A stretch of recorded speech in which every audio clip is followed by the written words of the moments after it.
तापसी नागिन ने दिलो जान से शिव की आराधना की थी और उसे तपस्या करते हुए 99 साल हो गए थे। मात्र 1 साल शेष था, जिसके बाद तापसी एक इच्छाधारी नागिन के रूप में बदल जाती। 1 साल शेष रहने के कारण उसका ऊपरी शरीर तो इंसानी रूप ले सकता था, लेकिन निचला नहीं। समय बीतता है और एक दिन तापसी का प्रेमी अंकुश नाग उसके कमरे में आकर कहता है, अरे तापसी, कभी पूरी नाग बनकर भी रह लिया करो। जब देखो ये अर्ध नागिन रूप लेकर रहती हो। नहीं अंकुश, अब तो शिव की कृपा से मेरा 1 साल बाद पूरा इच्छाधारी रूप आ जाएगा, तभी मैं नागिन रूप में आऊंगी। तब तक मैं ऐसे ही अर्ध नागिन रूप में अपनी तपस्या को पूरा करूंगी और जब तक मेरी सारी शक्तियां मुझे नहीं मिल जाती, मैं पहाड़ी की चोटी पर 1 साल तक तपस्या करने जा रही हूँ। अरे पर फिर हमारी शादी का क्या? तुम जानती हो ना, मेरे माता पिता मुझ पर शादी का जोर बना रहे हैं। बोल रहे हैं मैं पूरे 102 साल का हो गया हूँ और अब मुझे शादी कर लेनी चाहिए। तुम उनको थोड़ा समझा लो और तुम निडर रहो अंकुश। शादी तो मैं तुमसे ही करूंगी, लेकिन अपनी तपस्या के पूरा होने के बाद। इतना कहकर तापसी पहाड़ी पर तपस्या करने चली जाती है। तो आप जान ही गए होंगे कि तापसी नागिन एक 99 साल की तपस्वी नागिन थी, जो बेसब्री से अपनी 100 साल की तपस्या का पूरा होने का इंतजार कर रही थी। जिसके बाद एक दिन वो पहाड़ी की चोटी पर बैठी तपस्या कर रही होती है। तभी उसके सामने शिव प्रकट होकर कहते हैं, उठो पुत्री, आंखें खोलो। अरे ये क्या शिव जी, आपने मेरे साथ कहीं छल तो नहीं किया? अभी तो मेरे 100 साल पूरे होने में 1 हफ्ता है और आप मेरे सामने आ गए। माना पुत्री कि तुम्हारी तपस्या पूरी होने वाली है, लेकिन फिर भी तुम शायद कभी इच्छाधारी नागिन पूरी तरह नहीं बन पाओगी, क्योंकि एक नाग नागिन को लगातार 100 वर्षों तक बिना किसी विघ्न के तपस्या करनी पड़ती है, तब वो इच्छाधारी बनते हैं। लेकिन तुम हमेशा रुक रुक कर तपस्या करती आई हो, इसीलिए तुम सिर्फ आधी इच्छाधारी नागिन ही बन पाई हो। नहीं शिव जी, ऐसा मत कहिए। मैं आपके आगे हाथ जोड़ती हूँ, कोई तो तरीका बताइए ना, जिससे मेरी इच्छाधारी नागिन बनने की तपस्या पूरी हो जाए, वरना मैं तो न घर की रहूंगी न घाट की। अब तो एक ही रास्ता है पुत्री कि तुम दोबारा से 100 साल की तपस्या करो, वरना तुम सारी जिंदगी ऐसी ही रहोगी। अरे पर तापसी कुछ बोलने लगती है, लेकिन तापसी की बात सुने बिना ही शिव चले जाते हैं। जिसके बाद तापसी उदास होकर एक नागलोक के मंदिर में जाकर कहती है, अरे ये कैसे कर सकते हैं शिव भगवान मेरे साथ? मेरी बात सुने बिना ही चले गए। अरे हलवा थोड़ी ना होता है 100 साल की तपस्या कर लेना, इतनी आसानी के कह के चले गए। तापसी शिव मूर्ति से लड़ ही रही होती है कि तभी वहाँ 2 इच्छाधारी नागिन मानवी और दक्षी आकर कहती है, अरे तुम इस मंदिर में क्या कर रही हो? तुम्हें पता है ना कि एक मंदिर में साधारण नाग नागिनों का आना मना है। यहाँ पर बस इच्छाधारी नाग नागिन ही शिव के समक्ष आ सकते हैं। जाओ यहाँ से। तमीज से बात करो मानवी, मैं भी एक इच्छाधारी नागिन हूँ। क्यों मजाक करती हो सखी? पूरा नागलोक जानता है कि शिव ने तुमको फिर से 100 साल की तपस्या के लिए बोला है। अब बेचारी 99 साल की तपस्वी नागिन क्या करेगी? ना तो तुम पूरी तरह नागिन हो, ना ही इच्छाधारी। अरे ये बेचारी तो मुंह छुपाने पृथ्वी लोक भी नहीं जा सकती, क्योंकि वहाँ जाने के लिए शक्तियाँ लगती है और वो इस पर है ही नहीं। हाँ, अगर तुम चाहो तो हम तुमको अपनी शक्तियों से पृथ्वी लोक फेंक देते हैं, फिर वहाँ नागिन रूप में रेंगकर जीवन यापन करना। तापसी को ये सब सुनकर बहुत बुरा लगता है और वो चुपचाप वहाँ से रोते हुए चली जाती है। उसको अपनी पूंछ की वजह से चलने में भी दिक्कत होती थी, लेकिन उसने खुद से वादा भी किया था कि वो नागिन रूप में तब तक नहीं आएगी जब तक वो इच्छाधारी ना बन जाए।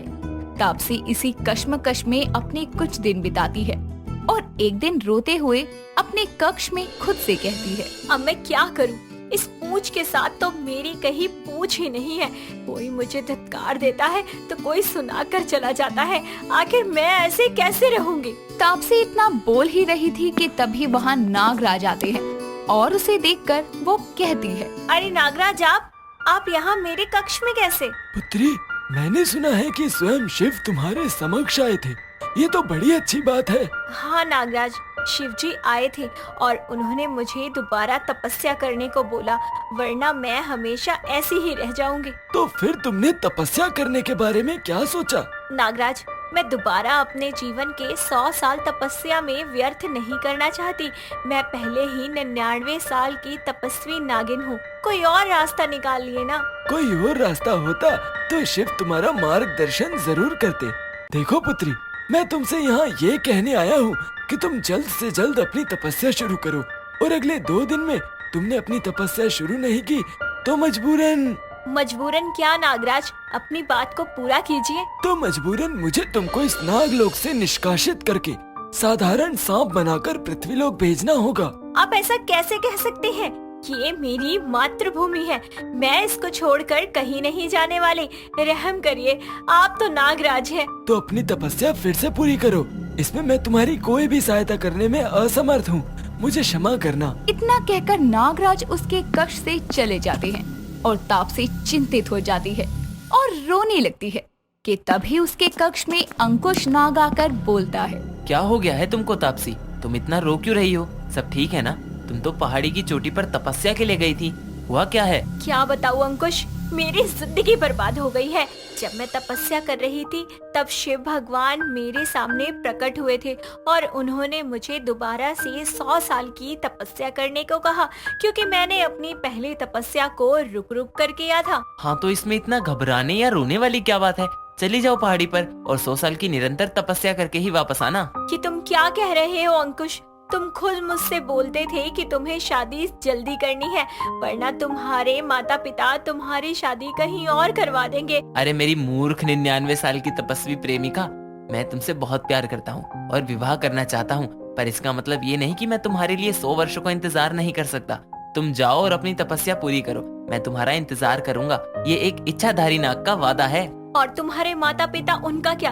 अगर उन्होंने तुम्हारी शादी कहीं और करवा दी तो मेरा क्या होगा? तुम उनकी चिंता मत करो, मैं उनको संभाल लूंगा। अब जाओ और जल्दी आना। मैंने कभी नहीं सोचा था कि तुम मुझसे इतना प्रेम करते हो। सच में मैं तो बहुत ही भाग्यशाली हूँ जो तुम मुझे मिले। मैं तो डर गई थी कि कहीं मैं दोबारा तपस्या करूँगी तो तुम मुझे छोड़ ना दो। अंकुश की बात सुनकर तापसी में हिम्मत आती है और वो पहाड़ी की ऊंची चोटी पर जाकर फिर से तपस्या करने लगती है। उसके जैसे ही 99 साल फिर से पूरे होते हैं कि शिव जी उसके सामने आकर उसे कहते हैं, उठो पुत्री, आंखें खोलो, मैं तुम्हारे समक्ष खड़ा हूँ। शिव जी, आप फिर से इस बार कुछ अजीब मत कह देना। मैंने पूरे दिल से 99 साल दोबारा तपस्या की है और आपने मेरी तपस्या तोड़ी। तापसी, मैं तुम्हारी लगन और इस 99 साल की तपस्या से प्रसन्न हूँ और मैं तुमको इच्छाधारी होने का वरदान संपूर्ण शक्तियों के साथ देता हूँ। तुम नागलोक की पहली 99 साल की तपस्वी नागिन बनोगी जो 99 साल की तपस्या में ही इच्छाधारी बन गई। तथास्तु।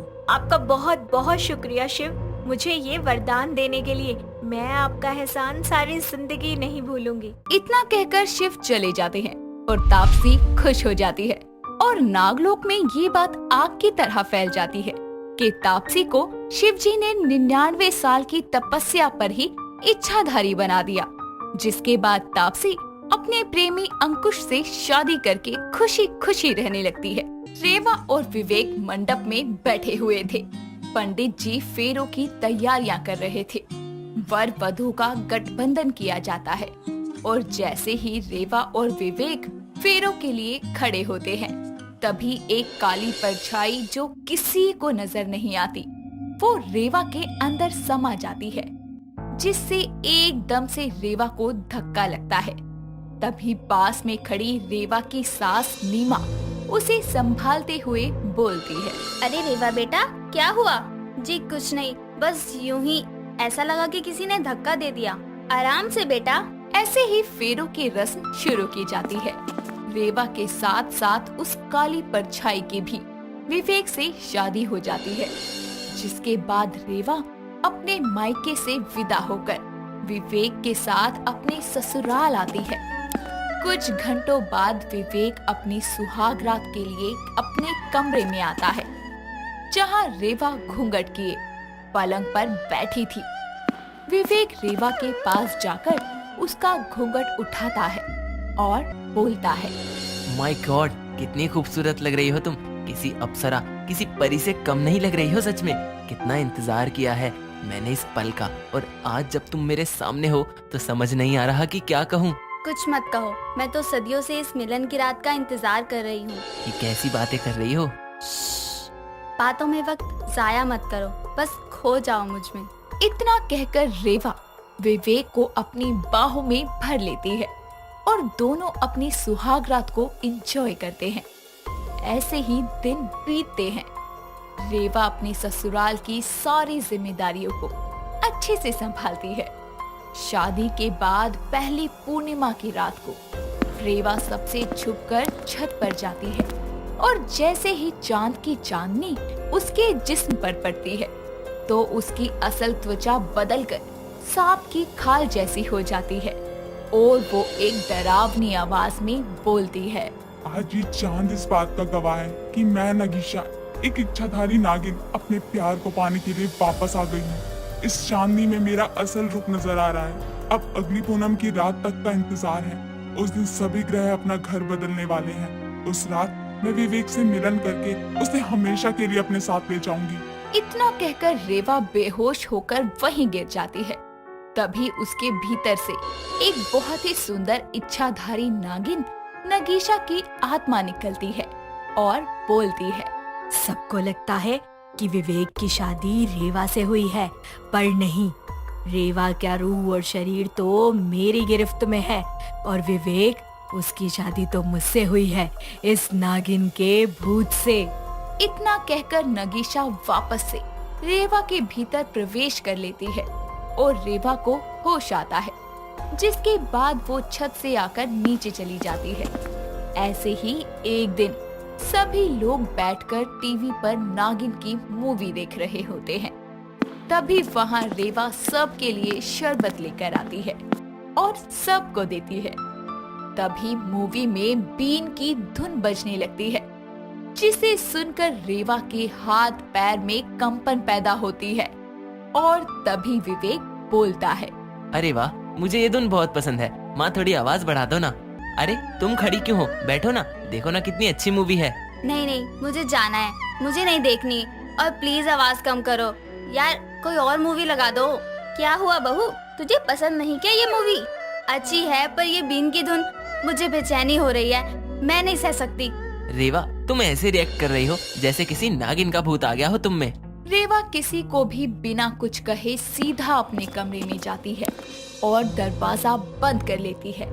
साथ ही अपने दोनों हाथों से अपने कानों को बंद करती है। कुछ देर बाद बीन की आवाज आना बंद हो जाती है। तभी रेवा फिर से डरावनी आवाज में बोलती है, इन मूर्खों को समझ नहीं आ रहा है कि मैं एक नागिन हूँ, नागिन। मुझे ये बीन की धुन बिल्कुल पसंद नहीं। तभी एक झटके से रेवा के शरीर से नगीशा नागिन की आत्मा निकलती है और उसके सामने खड़ी हो जाती है, जिसे देखकर रेवा बोलती है, तुम क्यों मुझ पर काबू करके बैठी हो? क्यों मेरे परिवार के पीछे पड़ी हो? मेरे सुहाग को मुझसे छीनना चाहती हो? चली जाओ। नागिशा अपने नाग को लिए बिना कभी नहीं जाएगी। मुझे विवेक की रूह को अपने साथ ले जाना है, फिर उसे नाग बनाना है। सालों से जिस मिलन का इंतजार कर रही हूँ उसे पूरा करना है। नहीं, मैं अभी सबको सच बता दूंगी। तुम मेरे साथ जो भी कर रही हो वो सब बता दूंगी। इतना कहकर रेवा जैसे ही कमरे का दरवाजा खोलने लगती है, तभी नगीशा उसे अपनी पूंछ में जकड़कर हवा में उठा देती है और बोलती है, बेवकूफ इंसान, तुझे क्या लगा था कि बरसों की तपस्या को तुझे ऐसे पल भर में भंग करने दूंगी? कभी नहीं। आज मैं तुझे मौत की नींद सुला दूंगी, फिर तेरा ये शरीर मेरा ही रहेगा। इतना कहकर नगीशा रेवा की गर्दन पर डंक मार देती है और रेवा वहीं दम तोड़ देती है, जिसके बाद रेवा के शरीर से उसकी आत्मा निकलती है और नगीशा उसे एक छोटी सी कांच की बोतल में कैद कर लेती है और फिर रेवा के मृत शरीर में प्रवेश कर लेती है। ऐसे ही वक्त बीतता जाता है। नगीशा को अब पूनम की रात का इंतजार था। एक रात जब विवेक अलमारी से कुछ कागज निकाल ही रहा होता है, तभी उसकी नजर उस कांच की बोतल पर जाती है, जिसमें रेवा की आत्मा कैद थी। उसे देखकर विवेक बोलता है, ये क्या, लगता है कोई परफ्यूम है, पर ऐसे छुपा कर क्यों रखा है? खोल के स्मेल करता हूँ, खुशबू कैसी है इसकी? विवेक जल्दी से उस शीशी को खोल देता है और रेवा की रूह आजाद हो जाती है और विवेक के सामने आ खड़ी होती है। ये देखकर विवेक के होश उड़ जाते हैं और वो कहता है, तुम कौन हो? विवेक, मैं रेवा हूँ, तुम्हारी रेवा। रेवा? नहीं, मेरी रेवा तो नीचे है। तुम कौन हो और इस शीशी में कैसे आई? विवेक, मैं ही रेवा हूँ। जो नीचे है वो एक इच्छाधारी नागिन नगीशा है, जो तुम्हें पाने के लिए 100 साल की तपस्या करके नागलोक से इस लोक में आई है। उसने मुझे मार कर मेरा शरीर मुझसे ले लिया है। आने वाली पूनम की रात को वो तुम्हारे पास आएगी और तुम्हें हमेशा के लिए अपने साथ ले जाएगी। मेरा यकीन करो। इतना कहकर रेवा की आत्मा गायब हो जाती है। वक्त गुजरता है। आखिरकार पूनम की रात आती है। नगीशा अच्छे से तैयार होकर विवेक के पास जाती है, जहाँ वो खिड़की पर खड़ा आसमान में चांद को देख रहा होता है। वो उसे पीछे से हक करके बोलती है, क्या देख रहे हो विवेक? कुछ नहीं, यूं ही। कितनी खूबसूरत रात है। चलो आज इस रात को और खूबसूरत बना दे अपने प्यार से। इतना कहकर रेवा जैसे ही विवेक का हाथ पकड़कर उसे पलंग के पास ले जाती है और उसे बाहों में भरती है। तभी विवेक उसे एक जोर से धक्का मारते हुए बोलता है, दूर हट जाओ मुझसे। तुम मेरी रेवा नहीं हो, बल्कि रेवा का रूप लिए हुए एक नागिन हो जो मुझे पाना चाहती है, पर मैं बस मेरी रेवा से प्यार करता हूँ। तभी वहाँ रेवा की आत्मा आती है, जिसे देखकर नगीशा को समझते देर नहीं लगती कि अब विवेक सारा सच जान चुका था। जिसके बाद नगीशा रेवा के शरीर से निकलकर अपने असली रूप में आती है और डरावनी आवाज में बोलती है, आज से 100 साल पहले दुनिया वालों ने तुम्हें मुझसे अलग कर दिया था और हमारा मिलन अधूरा रह गया था, पर नहीं, इस बार नहीं। इस बार मैं तुम्हारी रूह को अपने साथ ले जाकर रहूंगी, फिर चाहे मुझे तुम्हारी जान ही क्यों ना लेनी पड़े, लेकिन मैं अपने मिलन को अधूरा नहीं रहने दूंगी। नहीं, ये कभी नहीं हो सकता। तुम मेरे विवेक को नुकसान नहीं पहुंचा सकती। तुम एक बुरी आत्मा हो। तुम्हारी जिद बेकार है। विवेक मेरा पति है। तुमने मुझे मार दिया पर मेरी रूह को नहीं मार सकती। आज मैं तुम्हारा किस्सा ही खत्म कर दूंगी। इतना कहकर रेवा नगीशा की बदली हुई केचुली को लेकर आती है और उसमें आग लगा देती है, जिसके बाद नगीशा की आत्मा भी जलने लगती है और उसे मुक्ति मिल जाती है। जिसके बाद जाते जाते रेवा बोलती है, विवेक, अब मेरी आत्मा की मुक्ति का वक्त हो गया है। मैंने अपनी जिंदगी के हर लम्हे में हर वक्त सिर्फ तुमसे ही प्यार किया है और इस जन्म से हर जन्म तक तुमसे ही प्यार करूंगी। मैं भी तुमसे बहुत प्यार करता हूँ रेवा, माफ कर देना। मैं तुम्हारी जान नहीं बचा सका और मेरी जान बचाते बचाते तुम्हारी जान चली गई। अपना ख्याल रखना विवेक। तभी पूनम के चांद की रोशनी रेवा की आत्मा पर पड़ती है। आंखों में आंसू और चेहरे पर एक सुकून की मुस्कान लिए रेवा उस रोशनी में विलुप्त हो जाती है और नगीशा नागिन के भूत का साया हमेशा के लिए विवेक की जिंदगी से चला जाता है।